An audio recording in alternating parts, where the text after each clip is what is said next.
এমন হলাইন দুনিয়া রাই যাইব, মরে গেলে বাপ মা সামনে কবরের সামনে যে একটু দোয়া করবো, বাপ মালে একটু দোয়া করব, বাপ মার জানাজার নামাজ পড়বো, কিছুই তো হইতো না।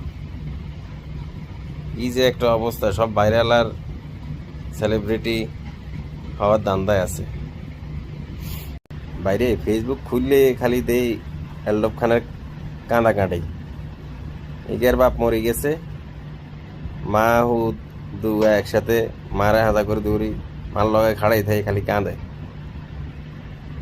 এখন তিনজনের ড্রেস আপ একরকম মনে হয়, দেখবেন যে পায়জামা সাইজ একই রকম, প্লাজো হিনছে। আবার আরেক ভিডিওতে দেখলাম সবাই জানাজা নামাজের সালাম ফিরাইছে সবাই, একটা ভিডিওতে দেখলাম, কিন্তু এই বলতে পারতো না যে জানাজার সালাম ফিরেছে না না ফিরেছে। পরে সবাই সালাম ফিরাই যখন সামনে তাকাইছে, এদিক ওদিক তাকাইতে আছে। এই হইলো সুদর্শন পুরুষের অবস্থা আর কি বাংলাদেশের। এগুলো হইছে বাপ মার জন্য অভিশপ্ত সন্তান আর কি।